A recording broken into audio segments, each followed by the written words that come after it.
శుభాలు వందనాలు తెలియజేస్తున్నాను. ఈరోజు మనమందరం కూడా శరీర దశలో ఉంది చక్కటి వాతావరణంలో దేవుని వాక్యాన్ని వినగలుగుతూ ఉన్నాం, దేవునిని ఆరాధించుకోగలుగుతూ ఉన్నాం. కనుక ప్రియమైన దేవుని బిడ్డలారా, మనము చక్కటి విధానంలో మనము దేవుని ఎదుట మాదిరికరంగా ఉండాలి. రెండవది నూతనమైన బలము పొందుకోవాలి. ఏ బలం అన్నా? నూతనమైన బలం, శారీరక బలం కాదు. నూతనమైన బలము ఎక్కడ కలుగుతుందంటే మన ఆత్మ సంబంధమైన జీవితంలో కలుగుతుంది నూతనమైన బలం. డబ్బు ఎంతవరకు ఉంటుందో అంతవరకే బలం ఉంటుంది కొందరు, అందరికీ కూడా. రెండవది మన యొక్క బలము దేవునిలో ఉంటే ఏ బలాన్ని కలిగి ఉంటాం? నూతనమైన బలం, నూతన బలం. దేవుని వాక్యాన్ని ఒకసారి మనం పరిశీలిస్తే ఈ నూతన బలం కొరకు చక్కగా బైబిల్ బోధిస్తుంది. అటువంటి బలాన్ని మనం పొందుకోవాలి.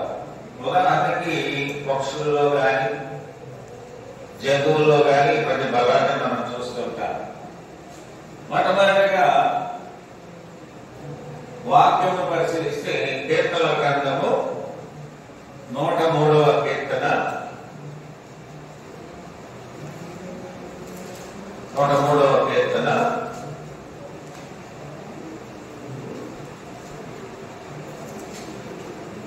5వ వచనం. పక్షిరాజు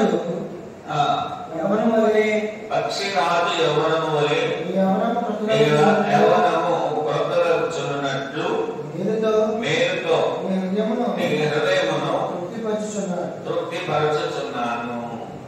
తృప్తిపరిచేవాడు. మనం తృప్తిగా ఉన్నామనుకో మనకి బలం ఉండాలి, సంతోషం కూడా ఉంది. అది లేనప్పుడు మనోవేదనకు గురయ్యే అవకాశం ఉంది. ఏ వేదన? మనోవేదన. నీవు ఎవరిని కూడా దృష్టించవలసిన అవసరం లేదు. దేవుని వాక్యమే మనకి ఆధారము. దేవుని వాక్యం ఉంటే బలం కలిగి ఉంటాం. మనము శరీరంపై కానీ మన ఆలోచనపై కానీ మన దృష్టి ఉంచిన అవసరము లేదు. అప్పుడు ఏమవుతుందంటే మన జీవితాలు పక్కకి తొలగిపోయే అవకాశం ఉంది. ఇక్కడ 5వ వచనంలో పక్షిరాజు యవ్వనము వలె నీ యవ్వనము క్రొత్తదగుచున్నట్లు మేలుతో నీ హృదయమును తృప్తిపరచుచున్నారు. అంటే మేలు అనేది నీ జీవితంలో కలిగినప్పుడు నీ హృదయము ఎలా ఉంటుందంటే తృప్తిగా. చూడండి, ఇక్కడ దేవుని వాక్యాన్ని చూస్తే పక్షిరాజు యవ్వనము వలె అంటాడు. అంటే పక్షితో ఎందుకు పోల్చాడు? అది చాలా యవ్వనముగా ఉంది. రెండవది ఆ యవ్వనము కూడా క్రొత్తగా ఉంది. అంటే ఈకలు రాలిపోవటము, ముగ్గరిపోవటం ఇటువంటి జరిగినప్పుడు అది మరలా నూతనమైనటువంటి క్రొత్తదనాన్ని తన శరీరానికి, శరీర అవయవానికి ఆస్వాదించుకుంటూ ఉంది. అలాగే దేవుని బిడ్డలు మేలుతో నింపబడినప్పుడు మీ హృదయాలు ఎలా ఉంటుందంటే తృప్తిగా ఉంటుంది. తృప్తి అనేది దేని వల్ల కలుగుతుంది అంటే వాక్యము ద్వారా కలుగుతుంది. కాబట్టి తృప్తి దేని వల్ల కలుగుతుందా?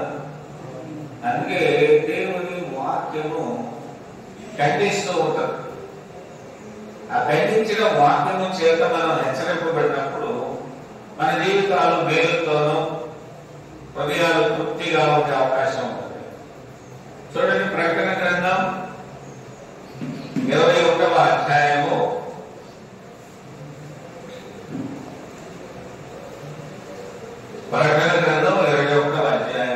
8వ వచనం. పిరికివారును అవిశ్వాసులను అసహ్యులను నరహంతకులను వ్యభిచారులను మాంత్రికులను విగ్రహారాధికులను అబద్ధికులందరూ అగ్నిగంధకములతో గుండములో పాల్గొందురు. ఇది రెండవ మరణము. ఈ మరణాన్ని పొందినప్పుడు మన హృదయాలు సంతోషిస్తాయా? సంతోషించే అవకాశం లేదు. మన యవ్వనము బలము పొందుకునే అవకాశం కూడా లేదు. కనుకనే రెండవదిగా ఎఫెసీయులకు రాసిన పత్రిక 4వ అధ్యాయము మనం పరిశీలించినప్పుడు అపోస్తలుడైన పౌలు ఈ రీతిగా తెలియజేస్తున్నాడు. 4వ అధ్యాయము 25వ వచనం, మనము ఒకరికొకరము అవయవములై ఉన్నాము కనుక మీరు అబద్ధమాడటం మాని ప్రతివాడును తన పొరుగు వారితో సత్యమే మాట్లాడగలము. సత్యం మాట్లాడినప్పుడు మనం తృప్తిగా ఉంటాం, హృదయాలు సంతోషంగా ఉంటుంది. అబద్ధములు ఆడితే భయంగాను, అలాగే లోక సంబంధమైన బలహీనతలకి అబద్ధం వలన వస్తుంది. కనుక మనము ఒకరికొకరము అవయవములై ఉన్నాము కనుక మీరు ఒకరితో ఒకరు ఏం మాట్లాడకూడదు, అబద్ధమాడటం మానాలి. అప్పుడు మనం యవ్వనం కలిగి ఉంటాము, బలం కలిగి ఉంటాము, హృదయాలు తృప్తిగా ఉంటాం. కనుక ప్రతి వాడును తన పొరుగు వారితో సత్యమే మాట్లాడవలను. మనం పొందిన రక్షణకు మనము తగిన రీతిలో ఉన్నప్పుడు మన తోటి సంఘ బిడ్డలతో గాని, సేవకుడితో గాని, సేవకుడు సంఘ బిడ్డలతో గాని, అలాగే క్రీస్తునందు రక్షింపబడినటువంటి వారు ఎవరైనా సరే సత్యమునే మాట్లాడే అవకాశాన్ని దేవుడు కలిగిస్తాడు. సత్యవంతులు ఎలా ఉంటారు? నూతనమైన బలం కలిగి ఉంటారు. హృదయమంతా తృప్తిపరచబడి ఉంటారు. ఉన్న వాటిని చిన్నమైన పెద్దవైన ఒకే రీతిగా ఉండేవారు. ఎవరంటే ఈ నూతనమైన బలం ఉండేవారు. ఈ జీవితంలో కూడా ఒక పక్షిని కానీ ఒక జంతువును కానీ చూస్తే బలంగా ఉంటుంది. కానీ దేవుని వాక్యంలో ఉన్నవాడు మరీ ఎక్కువగా బలాన్ని కలిగి ఉంటారు. దేవుని బిడ్డలారా, మీకు ఒక పరిశుద్ధ గ్రంథంలో ఉన్నటువంటి ఒక వాక్యుని మనం ఆలోచన చేస్తే మాటను, దావీదు యొక్క జీవితంలో గొలియాతు జీవితంలో ఇద్దరికి ఉన్న వ్యత్యాసాన్ని మనం చూస్తే, గొలియాతు చాలా బలమైనటువంటి వాడు, ఎత్తుగా ఉన్నాడు, బలశాలి, వెనక సైన్యం ఉంది. ఎన్ని ఉన్నప్పటికీ ఒంటరిగా ఉన్నవాడు దావీదే, చిన్నవాడు. అంత బలమైన వాడిని జయించాలంటే ఏం కావాలి? నూతనమైన బలము కావాలి.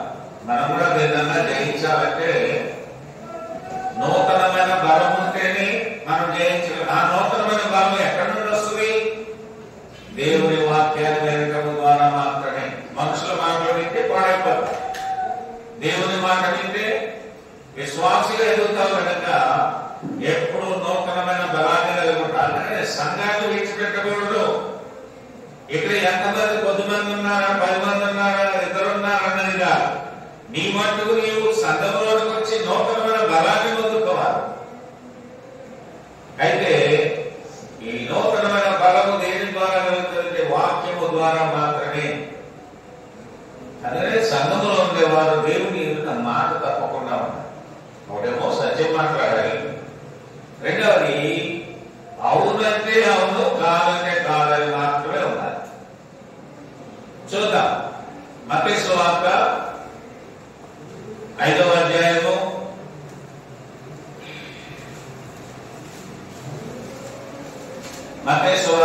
అధ్యాయము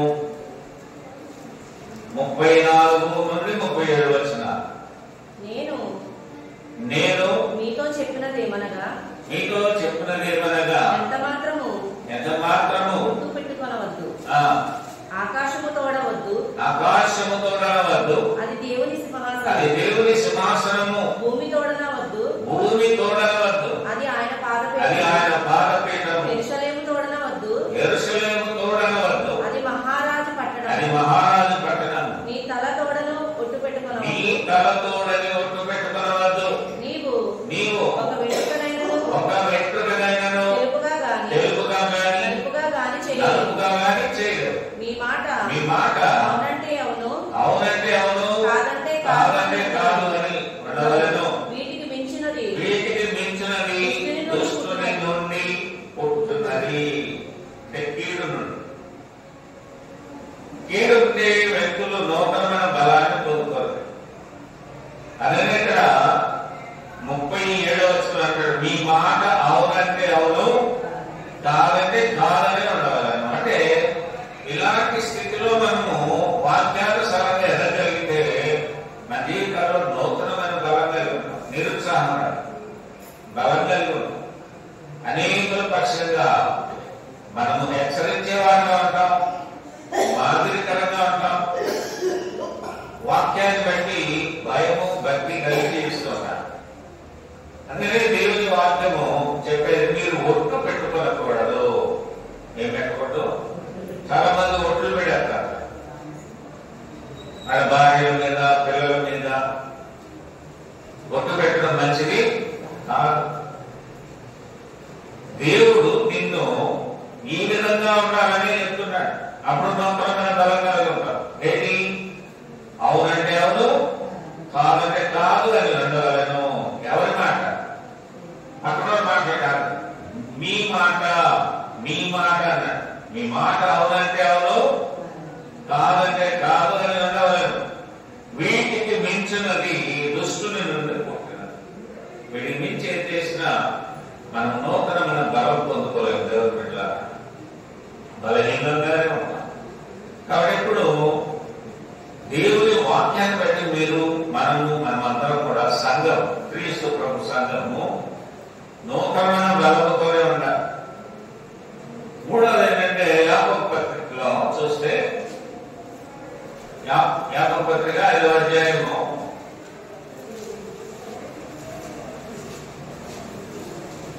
12వ వచనం.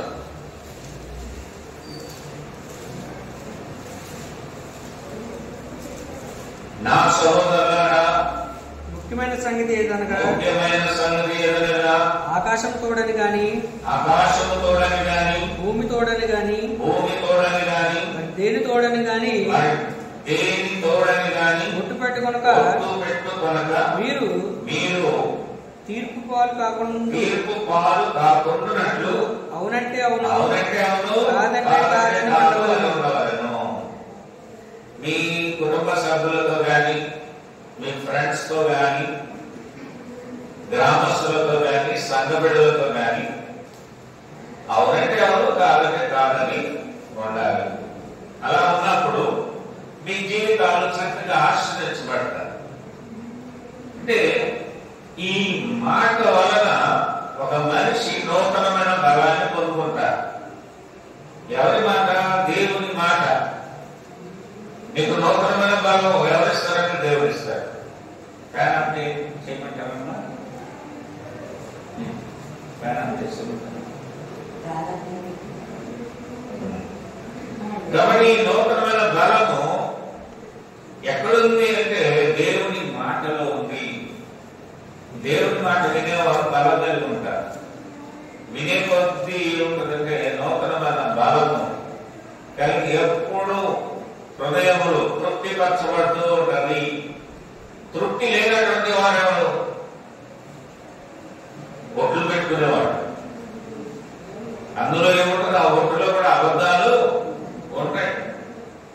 కాబట్టి ఎవరు కూడా దేవుని బిడ్డగా పడేవారు, రక్షణ పొందినవారు ఒట్టులు పెట్టకండి అని దైవవాక్యం తెలియజేస్తుంది. నెక్స్ట్ మూడవది ఏంటంటే ఇతరులను గురించి విరోధ భావము కలిగి మాట్లాడటం. ఇలా మాట్లాడితే మన బలము ఉండదు. చూద్దాం. యాకోబు పత్రిక 4వ అధ్యాయము 11వ వచనం.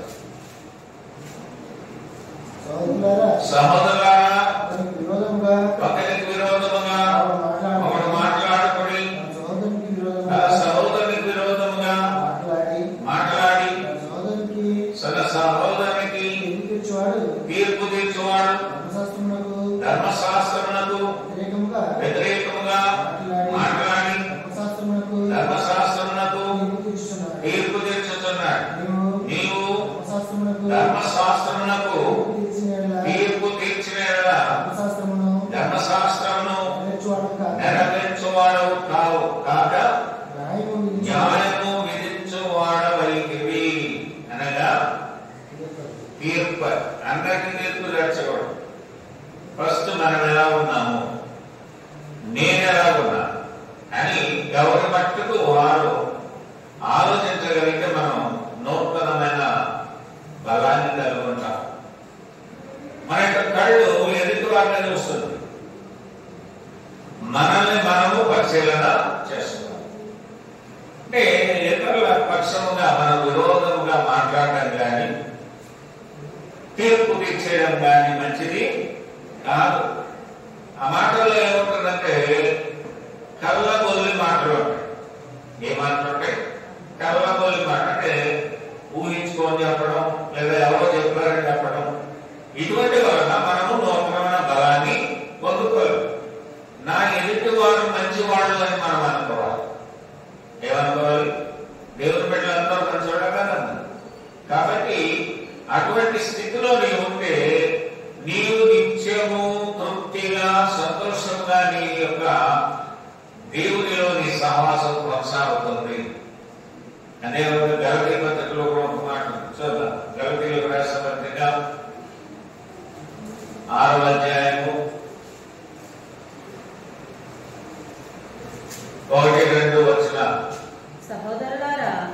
సహోదరులారా, ఒకడు ఏ తప్పిదములోనైనను చిక్కుకొనిన ఆత్మ సంబంధులైన మీలో ప్రతివాడు తానును శోధింపబడుతునేమో అని తన విషయమై చూచుకొనుచు సాత్వికమైన మనసుతో అట్టి వారిని మంచి దారికి తీసుకొని రావాలి. ఎలాంటి దారికి తీసుకురావాలి? మనము వాక్యం వింటున్నాం, నేను బోధిస్తున్నాను. ఎందుకు బోధిస్తున్నానంటే డబ్బులుగా దేన్ని బోధిస్తున్నాను? కాలక్షేపం చేయడానిక కాదు, మనం తప్పిపోకుండా ఉండడానికి మంచి దారిలోకి నడిపించడానికి. అందుకే మీలో ప్రతివాడు తాను శోధింపబడునేమో అని తన విషయమై చూసుకొనొచ్చు సాత్వికమైన మనస్సుతో అట్టి వారిని మంచి దారికి తీసుకొని రావాలి. ఇది బాధ్యత. నువ్వు బలం కలిగి ఉంటే బండి లాగలవు. నువ్వు శక్తిమంతుడు అనుకో. ఇప్పుడు గొలియాతు తన యొక్క శరీర బలాన్ని చూసుకున్నాడు, కానీ దేవుని బలం అతనికి తోడుగా లేదు. దేవుని బలము తోడుగా లేకపోతే పడిపోయే అవకాశం ఉంటుంది. అయితే ఇక్కడ సంఘములో ఉన్న మనందరికీ కూడా ఏ బలం ఉండాలి? నూతనమైన బలము ఉండాలి. మనం చూడండి, ఈ వాక్యాన్ని బాగా ఆలోచిస్తే సాత్వికమైన మనస్సుతో అటు వారిని మంచి దారికి తీసుకొని రావాలను. ఎవరైనా ఇప్పుడు నేనే చెడిపోయాను అనుకోండి, నన్ను మీరు హెచ్చరించాలి. అయ్య బాబోయ్, మా సేవకుడు గారు చేస్తున్నాడు, ఆయన చెప్తే ఏమనుకుంటాడో అనుకోడు. దేవుడు వాక్యం ఏంటంటే ఖండించము, నిర్దించము, బుద్ధి చెప్పము. ఎవరు తప్పు చేసినా నీవు బలము కలిగిన వాక్యం మీలో ఉంటే ఖండించు, తప్పే కాదు. గర్వించు, బుద్ధి చెప్పు. అలాగే చెప్పినప్పుడు మనము ఏ మనస్సు కలిగి ఉండాలి? ఇక్కడ దేవుడు వాక్యం తెలియజేస్తుంది.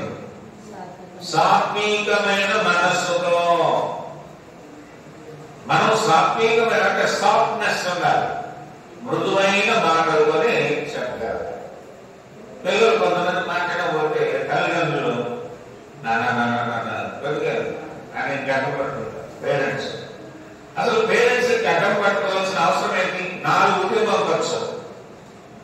అవునా కదా?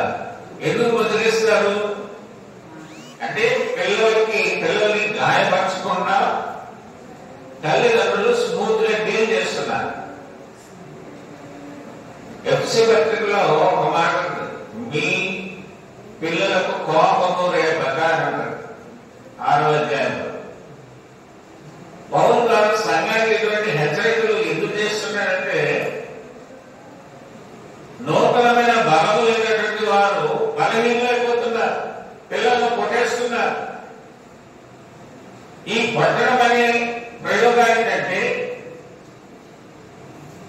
దేవుని పిల్లలు సాత్వికమైన మనసుతో ఒకరిని మంచి మార్గంలోకి నడిపించవలసిన అవసరత ఉంది.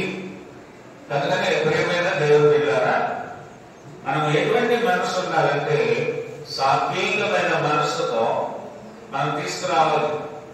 రెండవది, కళ్ళబొల్లి మాటలతో ఎవరిని కూడా మనము మార్చగలమా?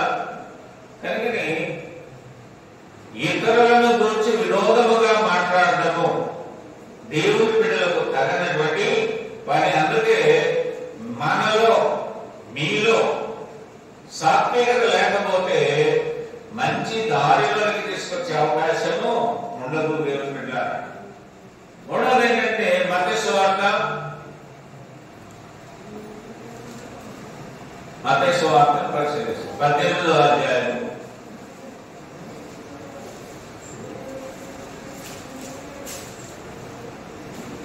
మత్తయి సువార్త 18వ అధ్యాయము 15వ వచనం. మరియు నీ సహోదరుడు నీ ఎడల తప్పిదము చేసిన ఎడల నీవు పోయి నీవును అతడును ఒంటరిగా ఉన్నప్పుడు అతనిని గద్దించుము. అతడు నీ మాట విని ఎడల నీ సహోదరుని సంపాదించుకొని నీ మాట వింటాడు. ఎందుకు మనం చక్కగా చెప్పగలగాలి. కోపంతో క్రోషంతో ఏదో ఆలోచనతో మనం చెప్పగలిగితే మనకు ఒక సహోదరుడు దొరకడు.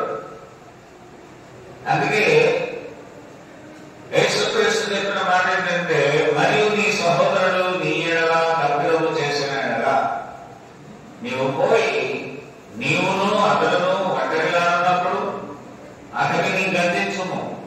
అతడు నీ మాట వినిన ఎడల నీ సహోదరుని సంపాదించుకుని. అంటే ఇలా సంపాదించుకోవాలంటే మనం ఏం కలిగి ఉండాలంటే సాత్వికమైన మనస్సు కలిగి ఉండాలి. దేవుని పిల్లలమైన మనము నూతనమైన బలం కలిగి మన హృదయము తృప్తిగా ఉండాలి, సంతోషంగా ఉండాలంటే మనము ఈ వాక్యములను అన్వయించుకోవాల్సిన బాధ్యత మనందరి మీద ఉంది. ఎందుకంటే మనము రక్షింపబడిన వారము. ఈ రక్షింపబడిన వారికి ఏ బలం ఉండాలి? నూతనమైన బలం. పక్షి ఏ బలం ఉండాలి? రెక్కల్లో ఎగిరేటటువంటి శక్తి ఉంటేనే నూతనమైన బలం.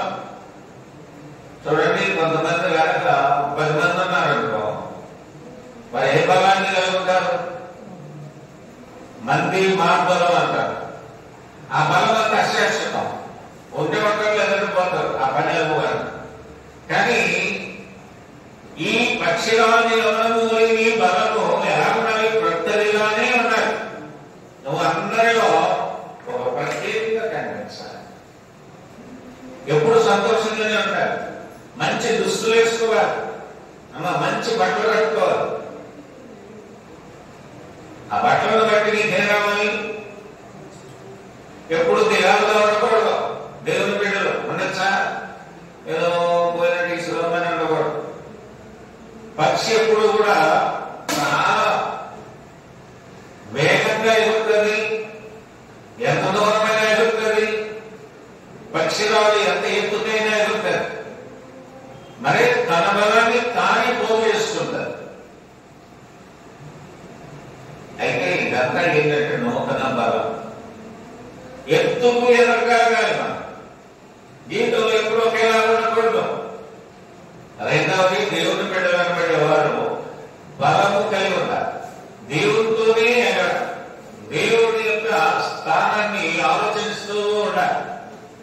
నిరుత్సాహంగా ఉండకూడదు. అనారోగ్యం వచ్చినా నిరుత్సాహంగా ఉండకూడదు. నీరసం వస్తుంది, కానీ ఆ యొక్క హృదయంలో ఎలా ఉండాలంట? హృదయం అంతా తృప్తిపరచబడి ఉంటుంది. కాబట్టి అది బలం.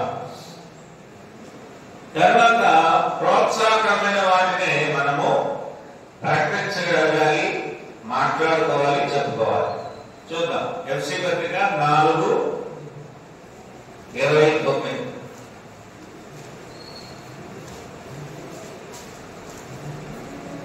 ఎఫ్ఎస్సీ పత్రికలో వినువారికి మేలు కలుగునట్లు అవసరమును బట్టి క్షేమాభివృద్ధికరమైన అనుకూలమైన వచనమే పలుకుడి గాని ఏదైనా తప్పుడు మాటలు రాకూడదు. మనము ఏమంటామంటే బాప్తిజంలో ఉన్నాం. యేసుక్రీస్తు ఎక్కడ దుర్భాషలాడు బైబిల్లో పరిశీలిస్తే ఒక వ్యక్తికి తన యొక్క నోటంత దుర్భాష వస్తూ ఉందంటే వారు ఎలాంటి వారై ఉన్నారు? బలము లేని వారై ఉన్నారు, బలహీనులై ఉన్నారు. వారి నోటంత ఏ మాట రావాలని బైబిల్ చెప్తూ ఉంది. 29వ వచనంలో విను వారికి మేలు కలుగునట్లు అవసరమును బట్టి క్షేమాభివృద్ధికరమైన అనుకూల వచనమే. వ్యర్థమైన మాటలు మన నోట రాకూడదు. అనుకూలమైన ఆ సందర్భాన్ని బట్టి ఏ మాట అవసరమో దాన్నే ఉపయోగించాలి. అందుకే ఇక్కడ చక్కగా తెలియజేస్తారు ఏంటంటే అవసరమును బట్టి, మన అవసరతను బట్టి మన ఏంటంటే చక్కగా దేవుని పిల్లల కనుక చక్కగా మనము ఇతరులకు బలాన్ని ఇచ్చేవారుగా ఉండాలి. కాబట్టి మనము బలంగా ఉంటేనే మన వెనక వచ్చే వారిని కూడా బలంగా లాగలం. ఎక్కడికి? దేవుని సంఘంలోని కానీ కుటుంబ యజమానుడే బలహీనుడుగా ఉన్నాడు అనుకోండి, ఆ కుటుంబాన్ని లాగలేడు.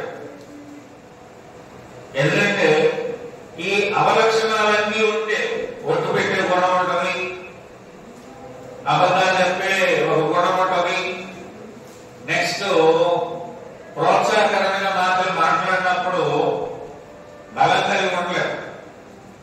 ఆ కుటుంబం ఏమవుతుందంటే పతనం అయిపోయే అవకాశం ఉంటుంది. కాబట్టి ఈ 29వ వచనంలో చెప్పినట్టు వినువారికి మేలు కలిగినట్లు అవసరమును బట్టి క్షేమాభివృద్ధికరమైన అనుకూల వచనమే పలుకుడి గాని దుర్భాషలను మీ నోట రానీయకుడి. చెడు మాటలు దేవుని బిడ్డల నోట రాకూడదు. శపించడం కానీ, ద్వేషించడం కానీ, అలాగే రకరకాలైన మాటలు ఉంటాయి. అటువంటిది ఉపయోగించకుండా నీవు దీవించే బిడ్డగా ఉండాలి. తర్వాత మాదిరిగా ఉండాలి. నూతనమైన బలం కావాలి అంటే మనం మాదిరిగా ఉంటేనే బలం కలుగుతాం. పౌలు చెప్పాడు మొదటి కొరింథీ పత్రికలో 11వ అధ్యాయము 1వ వచనంలో ఆయన అనుసరిస్తున్న విధానాన్ని మనం పరిశీలించాలి.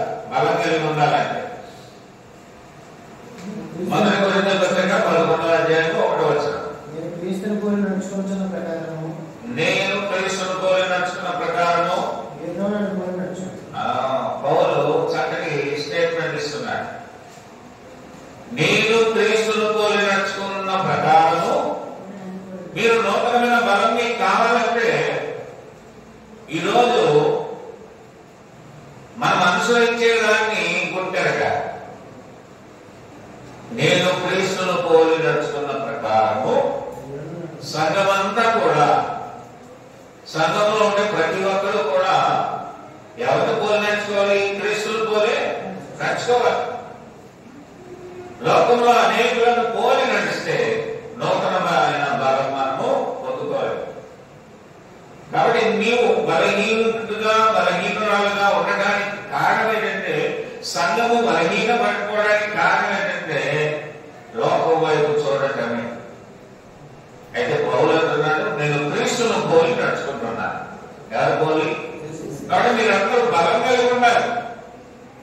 బలము ఎవరిలో ఉందంటే క్రీస్తులో ఉంది. క్రీస్తు బలహీనుడుగా బలమైన వాడు. మన దేవుడు ఎటువంటి వాడుతో బలము కలిగిన వాడు, బలవంతుడైన దేవుడు అన్నా. దేవుడు ఏముంది? బలం ఉంది. పక్షిరాజు యవనము అని మీ యవనము ప్రబలగుచున్నట్లు మేలుతో మీ హృదయము తృప్తిపరుచున్నారు. కాబట్టి ఎప్పుడు కూడా వాక్యం విన్నప్పుడు బలం రావాలి మనకి.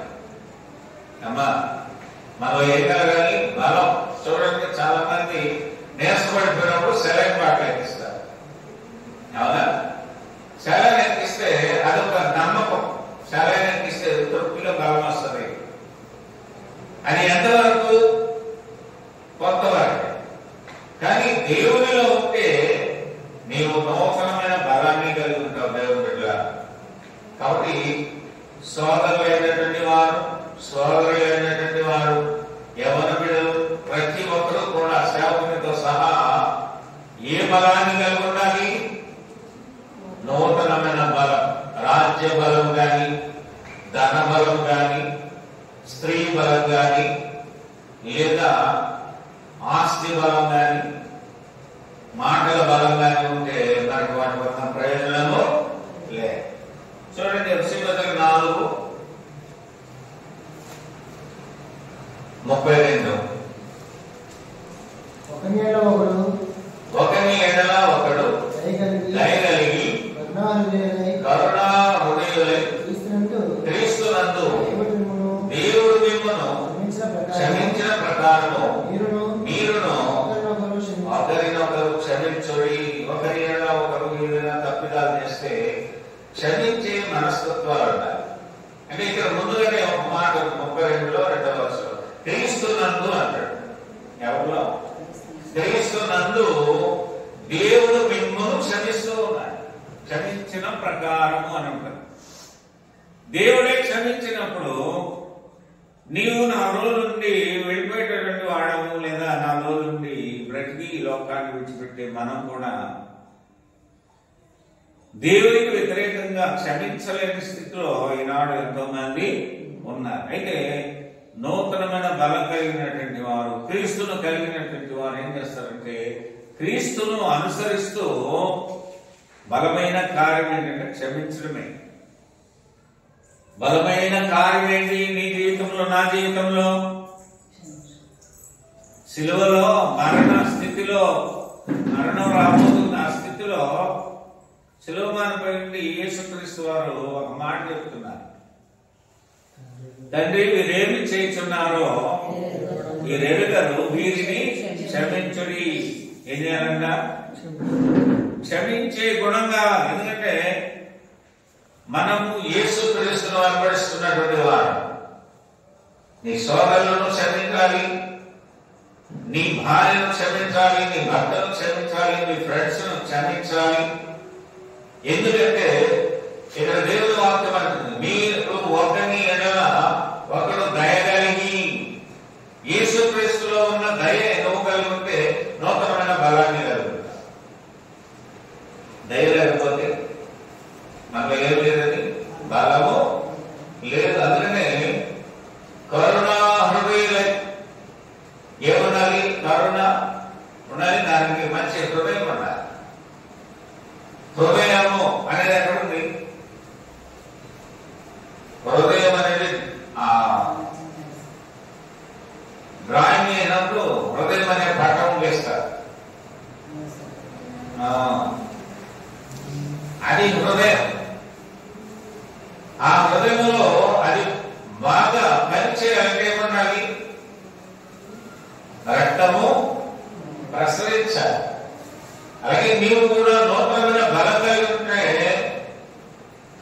నీలో క్రీస్తు వాక్యము బలంగా నీలో ఉండగలిగితే నీవేం కలిగి ఉంటావంటే కరుణా హృదయం కలిగి క్రీస్తునందు దేవుడు మిమ్మల్ని క్షమించిన ప్రకారము మీరును ఒకరినొకరు క్షమించుడి. కొంతమంది క్షమించరు. ఎందువల్ల? క్రీస్తు వాక్యం మీలో ఉన్నప్పుడు మీరు నూతనమైన బలం అప్పు ఇస్తారు, దేవుడే చూసుకుంటాడు. కొంతమంది అంటారు ఏంటంట, దేవుడే చూసుకుంటాడు ఏంటి? ఎవరు చూసుకుంటారంట? అంటే వాళ్ళు తిరిగి ఏదైనా చేయగలరు, కానీ ఆ మాట ఎందుకు అన్నారంటే వాళ్ళు నూతనమైన బలాన్ని కలిగి ఉన్నారు కనుక లోకంలో ఉన్న వాటిపై వారి యొక్క దృష్టి లేదు. దేవుడే దేవుడే అన్న మాట మన జీవితంలో ఉండాలి. ఎవరు ఏ తప్పిదం చేసినా సరే. ఎందుకు ఈ విషయాలను మనం ఆలోచన చేయాలంటే మనం నూతనమైన బలాన్ని పొందుకుంటున్నాం వాక్యము ద్వారా. వాక్యం లేకపోతే నేను బలహీనమైపోతాను. నీ వాక్యమే నన్ను బ్రతికించెను. దేవుని వాక్యము నీకు ముందు ఏం కలిగిస్తుందంటే మార్గాన్ని చూపెడుతుంది. నీవు ఇలా ఉండాలి, అలా ఉంటే దేవుడు మిమ్మల్ని ఏం చేస్తాడంటే బలపరుస్తాడు. ఒట్ల మీద కానీ సాక్ష్యాల మీద కానీ ఆధారపడకూడదు. మనం దేని మీద ఆధారపడాలి? దేవుని మాట మీద ఆధారపడాలి. ఈ మాటను వినాలి అంటే నువ్వు మొదట విశ్వాసం కలిగి ఉండాలి. వినుట వలన విశ్వాసము కలుగును. నీవు విశ్వాసకి అడిగినప్పుడు దేని మీద నీవు ఆధారపడవు, నీ బలం మీద కూడా నీవు ఆధారపడవు. నీ హృదయంలో ఉండే తృప్తిగా నీవు జీవిస్తూ నూతన బలం పొందుకుంటూ దేవుని మహిమపరుస్తావు. అలాగే ప్రతి కీడు కూడా మనం ఎలా దూరముగా ఉండాలి. అప్పుడు బలం కలిగి ఉంటాం. ఎటు కీళ్ళు పడిపోకూడదు. చూద్దాం. మొదటి దశలోనికులకు రాసిన పత్రిక 5వ అధ్యాయము 22వ వచనం. ప్రతి విధమైన కీడునకు దూరముగా ఎలా ఉండాలంట? కీడు ఉంది లోకంలో. మనం వెళ్ళే స్థలాల్లో కానీ పనిచేసే స్థలాల్లో కానీ మనం మాట్లాడే వ్యక్తుల దగ్గర కూడా ఏముంటదంట? కీడు ఉంటుంది.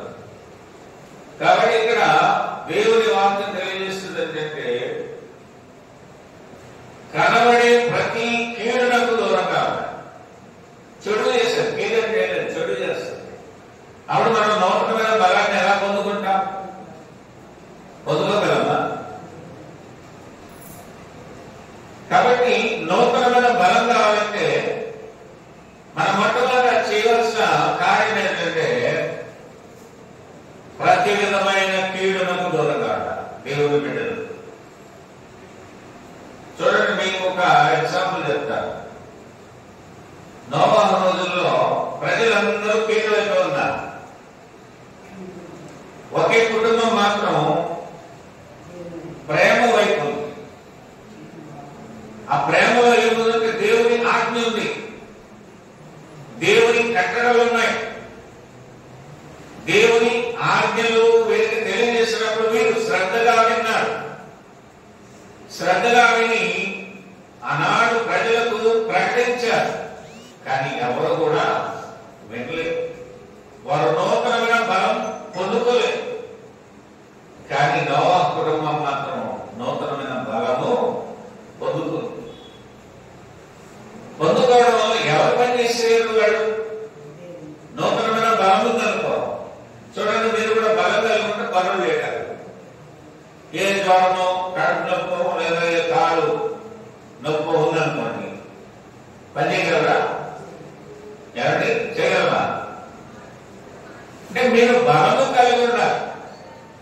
దేవునిలో మీరు ఎడగాలంటే మీరు ఎప్పుడు నూతన స్వభావం కలిగి ఉండాలి, నూతనమైన బలం కలిగి ఉండాలి.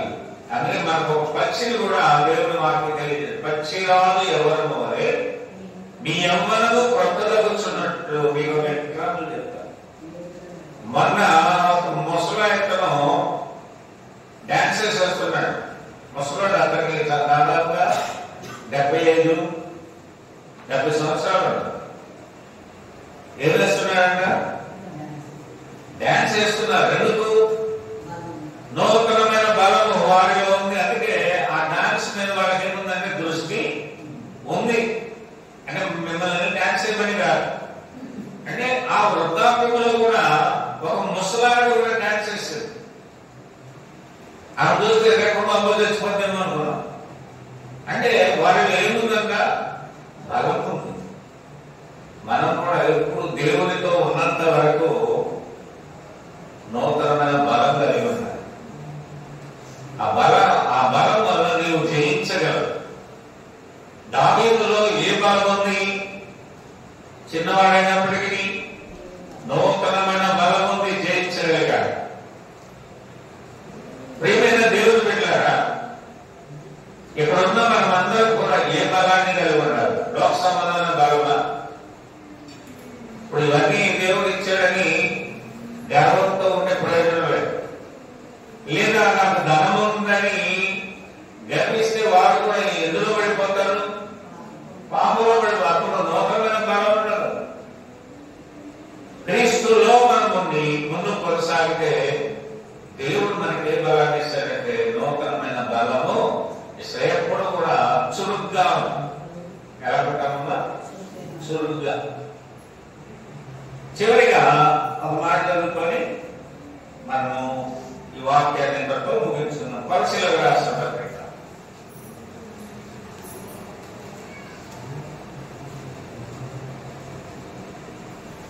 కొలస్సీయులకు రాసిన పత్రిక 1:10.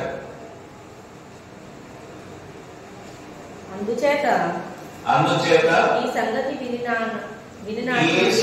వినిన నాట నుండి మేమును మీ నిమిత్తము ప్రార్థన చేయట మానక మీరు సంపూర్ణ జ్ఞానమును ఆత్మ సంబంధమైన వివేకము గలవారును ఆయన చిత్తమును పూర్ణముగా గ్రహించువారునై ప్రతి సత్కార్యములో సఫలులగుచు దేవుని విషయమైన జ్ఞానమందు అభివృద్ధి పొందుచు అన్ని విషయములలో ప్రభువును సంతోషపెట్టినట్లు ఆయనకు తగినట్లుగా నడుచుకొనవలని ఆనందముతో కూడిన పూర్ణమైన ఓర్పును దీర్ఘశాంతమును కనపరచునట్లు ఆయన మహిమ శక్తిని బట్టి సంపూర్ణ బలముతో బలపరచబడవలని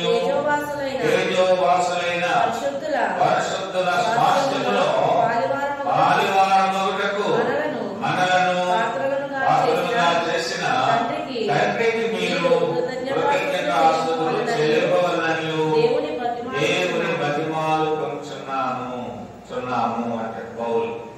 ఎన్ని విషయాలు ఉందో చూడండి. ఎన్ని విషయాలు. మీరు కూడా దేవుని బతిమలాడతారా?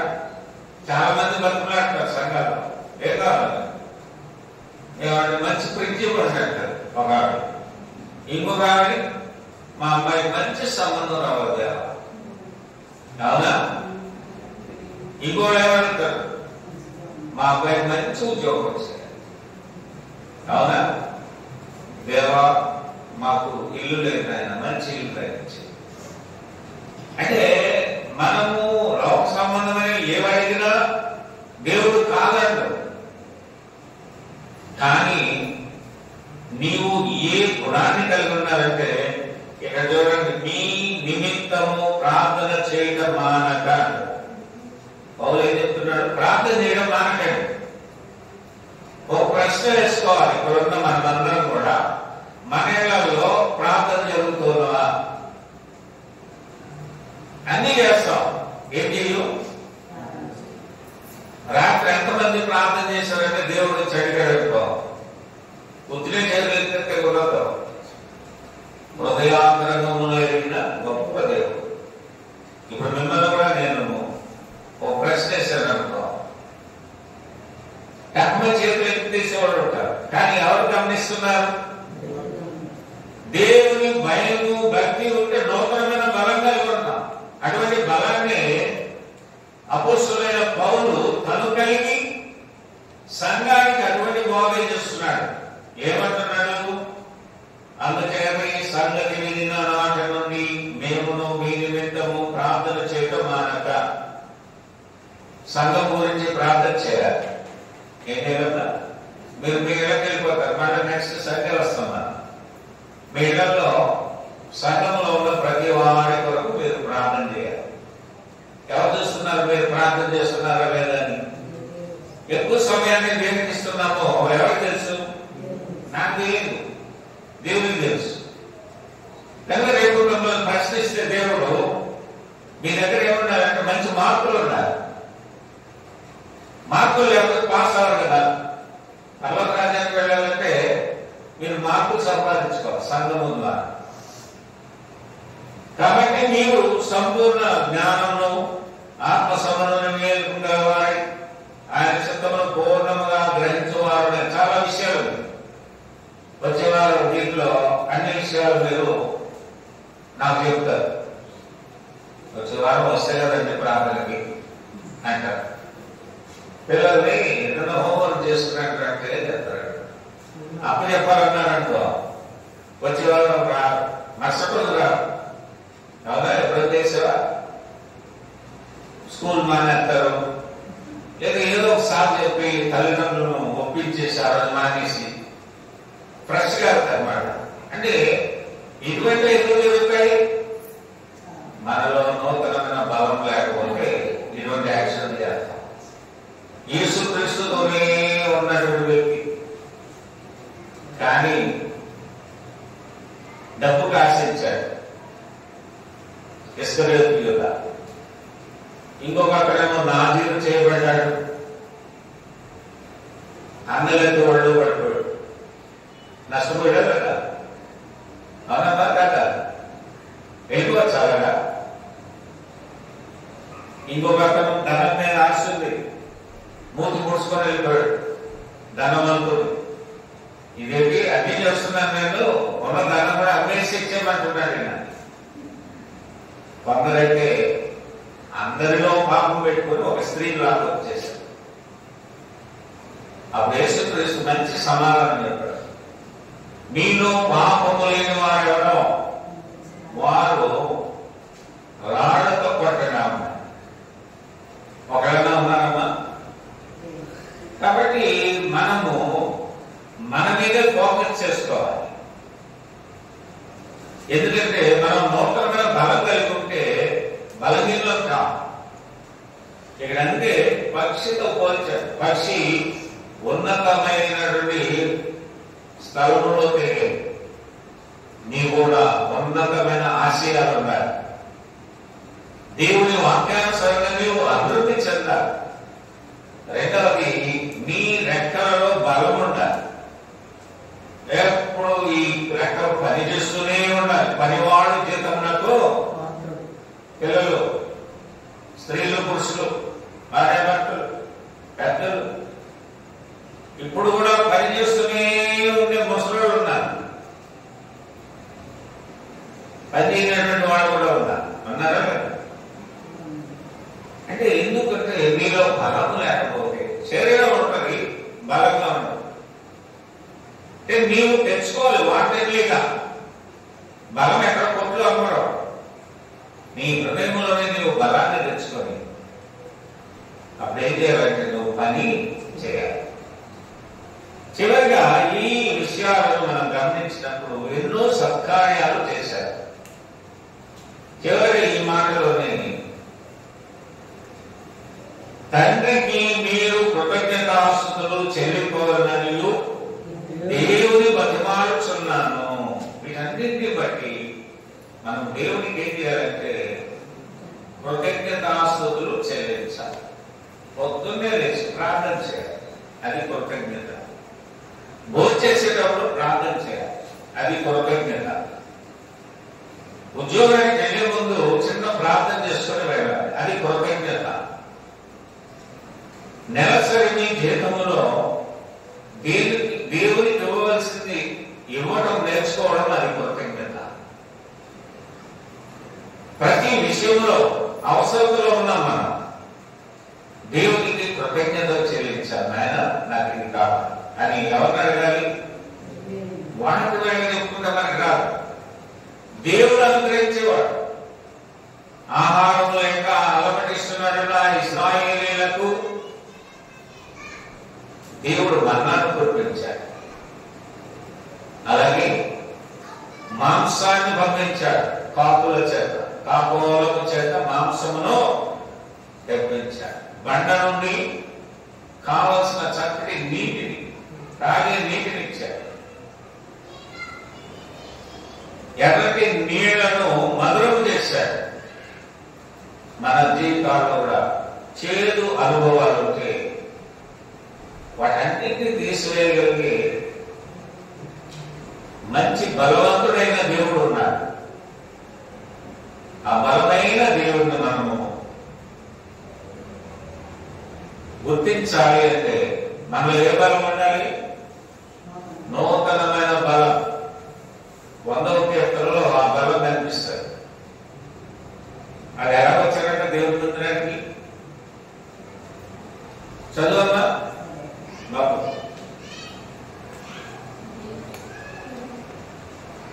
100వ కీర్తన 100 Psalms. సమస్త దేశములారా రెండు నీరు నిండుగా బాగా జరుగుతాయి.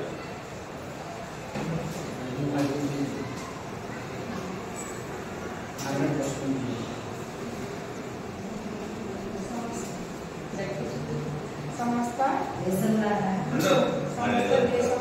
యెహోవాకు నిలబడలేదు గట్టిగా. సమస్త దేశములారా యెహోవాకు ఉత్సాహమైన వెంటనే